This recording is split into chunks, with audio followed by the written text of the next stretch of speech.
In the next 15 verses, Allah bounces between arguing with Jews and regaling their history. Then he condemns them for overcharging Muhammad for erroneous Bible stories. Koran 2, verse 79. But woe to the Jews who fake the Scriptures and say, "This is from God," so that they might earn some profit thereby. And woe to them for what their hands have written, and woe to them for what they earn from it. What makes them fake is that the Bible accounts the Jews sold to Muhammad differed from the version the prophet twisted to serve his interests. Koran 2, verse 80.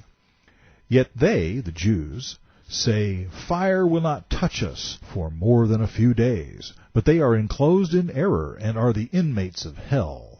Failing to scare them, Muhammad ordered Jews to pay the zakat tax on your wealth for the welfare of others. That would be the welfare of Muslims, of course. And remember, we took your covenant. Shed not blood among us, or turn people out of their homes.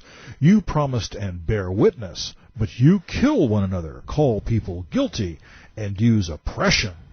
When captives are brought, you ransom them, although it was forbidden.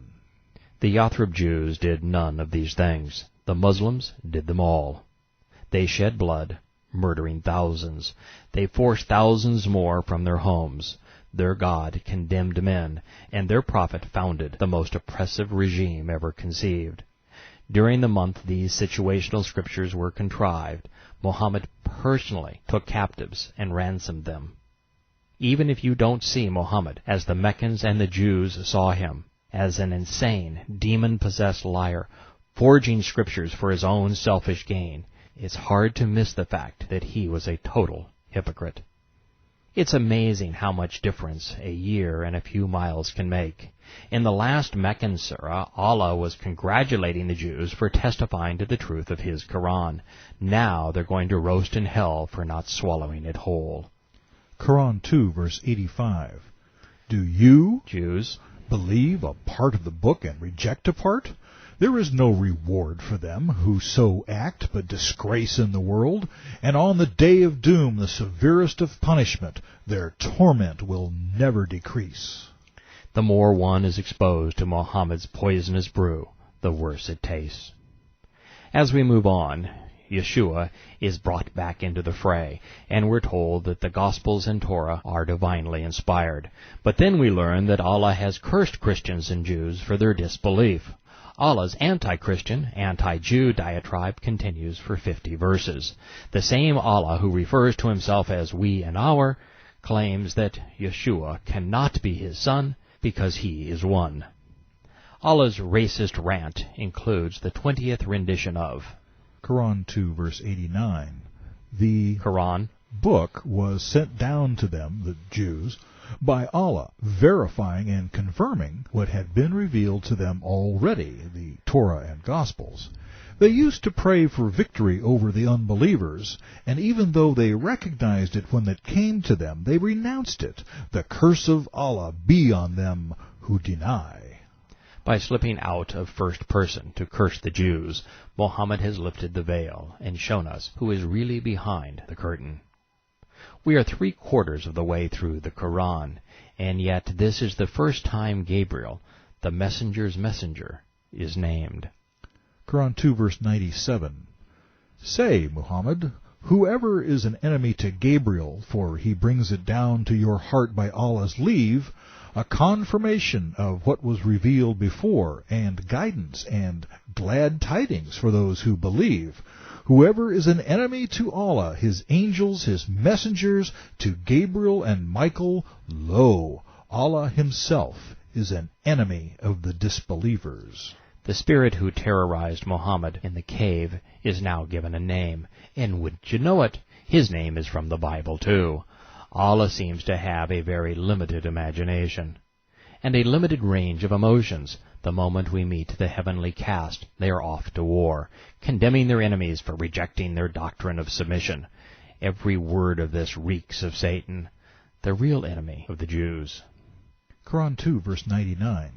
We have sent down to you manifest signs, and none reject them but those who are perverse. How, pray tell, can a doctrine be tolerant when its spiritual leader says that all who reject his claims are perverse? And you'd think that if Allah were going to brag about all of his signs, he would perform one lousy miracle. Making the blind lame or the deaf dumb doesn't count. Muhammad and Allah only promise and protest. They are more like Hitler and Goebbels than prophet and God. Once again, Koran 2, verse 101. When there came a messenger from Allah confirming what was with them, a party of the people of the Torah and Gospel, the Scripture book, fling away the book of Allah, tossing it behind their backs, as if they did not know. You've probably noticed a pattern in the Quran. The things Muhammad and Allah protest most, they are most guilty of. They claim repeatedly that the Quran confirms the Scripture it twists. Similar verbose assertions are, the Quran was a book, Allah created man, Allah showed his signs, Jews were Muslims, and Muhammad wasn't a demon-possessed madman. Koran 2, verse 102. They follow what Satan chanted and gave out during the lifetime of Solomon. Though Solomon never disbelieved, the devils denied and taught sorcery to men, which they said had been revealed to the angels of Babylon, Harut and Marut. However, these two angels never taught without saying, "We have been sent to deceive you." Harut and Marut are Persian names, not Hebrew or Arabic. And while the implication is that the Jewish king Solomon was a Muslim during the time the Jews were influenced by the Babylonians, Allah's timeline is errant by 400 years. While that's indicting, what's really incriminating is Allah's claim that the Torah was inspired by the devil, and yet his Koran verifies its message. This, ever so appropriately, is followed by 3 repetitions of, "If only they had sense."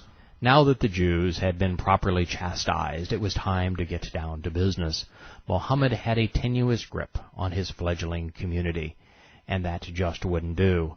Tyrants require unquestioned obedience, total submission. Koran 2, verse 104.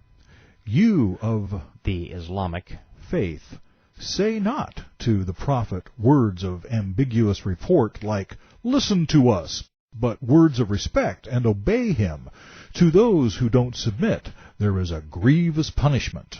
While there are countless verses that confirm that Islam was invented to serve Muhammad, this is as effective as any.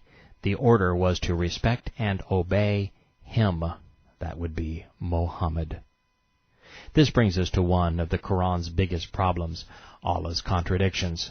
Muhammad wants us to believe that the creator of the universe is capricious and unreliable, changing his mind by canceling prior truths and obliterating his divine revelations. Koran 2, verse 106. When we cancel a verse or throw it into oblivion, we replace it with a better one. Or, whatever revelation we abrogate or cause to be forgotten, we substitute something better. In the context of God, this is senseless. But in the context of a forgetful man trying to counterfeit the written record of God to serve his personal agenda, it's perfect. The religion of Islam failed in Mecca. Muhammad had to cast it into oblivion, to abrogate it, to move on with the doctrine of politics and submission. Allah replaces Ar-Rahman. Piracy replaces inheritance. Jews replace Meccans. Swords replace words. Muslims replace everybody. And Muhammad gets what he wants: money, women, and power. The reason the abrogation verse is so important is that it wipes out Islam as a religion. The first 90 surahs are cast into oblivion. The prophet has a new Qibla and a political doctrine built upon submission and sword. But as bad as that sounds, you don't know the half of it yet. The last 24 surahs are by far the worst.